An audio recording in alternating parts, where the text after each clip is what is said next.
دنیا ہمیشہ ایک ہی حال پر قائم نہیں رہتی، اقتدار اور نظام وقت کے ساتھ ساتھ بدلتے رہتے ہیں۔ کبھی عدل و انصاف کا دور آتا ہے، کبھی ظلم و جبر کا۔ لیکن کیا آپ جانتے ہیں کہ 1400 سال پہلے ہمارے پیارے نبی صلی اللہ علیہ وسلم نے دنیا کے 5 بڑے ادوار کی پیشن گوئی فرما دی تھی۔ آج ہم انہی 5 مراحل کو سمجھنے کی کوشش کریں گے۔ پہلا دور نبوت کا تھا، جو کہ حضرت آدم علیہ السلام سے لے کر حضرت محمد صلی اللہ علیہ وسلم پر ختم کر دیا گیا، اور ان کے بعد کوئی نیا نبی نہیں آئے گا۔ آپ صلی اللہ علیہ وسلم پر وحی نازل ہوتے رہی اور قرآن مجید کی شکل میں ہدایت کی روشنی دنیا تک پہنچی۔ یہ دور 23 سال تک رہا، 13 سال مکہ مکرمہ میں سختیوں مصیبتوں کے ساتھ اور 10 سال مدینہ منورہ میں اسلامی ریاست کے قیام کے ساتھ۔ یہی وہ دور تھا جس میں ایمان، عدل، بھائی چارہ اور انسانیت کے اصول رکھے گئے۔ دوسرا دور وہ تھا جب نبی کریم صلی اللہ علیہ وسلم کے بعد خلافت قائم ہوئی۔ اسے خلافت راشدہ کہا جاتا ہے۔ حضرت ابوبکر صدیق رضی اللہ تعالیٰ عنہ، حضرت عمر رضی اللہ تعالیٰ عنہ، حضرت عثمان رضی اللہ تعالیٰ عنہ اور حضرت علی رضی اللہ تعالیٰ عنہ نے اسلام کے اصولوں پر حکومت کی۔ اس دور میں عدل و انصاف کی وہ مثالیں قائم ہوئیں جو دنیا کے لیے آج تک بہترین نمونہ ہے۔ حضرت عمر رضی اللہ تعالیٰ عنہ کے دور میں اسلامی ریاست 3 براعظموں تک پھیل گئی۔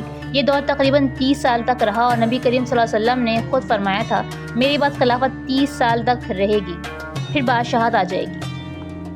تیسرا دور ملکیت کا آیا، یعنی بادشاہت کا۔ اب حکومت خاندانوں میں منتقل ہونے لگی۔ بنو امیہ اور بنو عباس کی سلطنتیں اسی میں شامل ہیں۔ اس زمانے میں اسلام دنیا کے کونے کونے تک پھیل گیا۔ اندلس، ہند اور وسطی ایشیا تک اسلامی پرچم لہرا دیا گیا، لیکن ساتھ ہی سیاست اور طاقت نے دین پر اثر ڈالنا شروع کر دیا۔ اسلام کے بڑے بڑے کارنامے اسی دور میں ہوئے، مگر خلافت کے وہ اصل اصول کمزور ہوتے گئے۔ چوتھا دور ہے جبر اور ظلم کا، یعنی نبی اکرم صلی اللہ علیہ وسلم نے فرمایا، ایسے حکمران آئیں گے جو عوام پر اپنی مرضی مسلط کریں گے، وہ چاہے جمہوریت کے نام پر ہو یا امریت کے۔ اصل میں ان کا نظام جبر اور طاقت پر مبنی ہوگا۔ یہ دور وہ ہے جس میں طاقتور کمزور کو دباتا ہے، اور آج ہم اسی دور میں جی رہے ہیں۔ دنیا بھر میں حکومت عوام کی خدمت کے بجائے ان پر کنٹرول قائم رکھنے میں زیادہ دلچسپی رکھتی ہے۔ لیکن نبی کریم صلی اللہ علیہ وسلم نے خوشخبری بھی دی تھی۔ آپ صلی اللہ علیہ وسلم نے فرمایا، ایک وقت آئے گا جب دنیا میں پھر خلافت قائم ہوگی، اور یہ خلافت نبی کریم صلی اللہ علیہ وسلم کی طریقے پر ہوگی۔ یہ دور عدل و انصاف سے بھرپور ہوگا۔ علماء کے مطابق یہ وہی وقت ہوگا جب امام مہدی علیہ السلام کی قیادت میں خلافت قائم ہوگی، اور بعد میں حضرت عیسیٰ علیہ السلام نزول فرما کر اسی نظام میں شامل ہو جائیں گے۔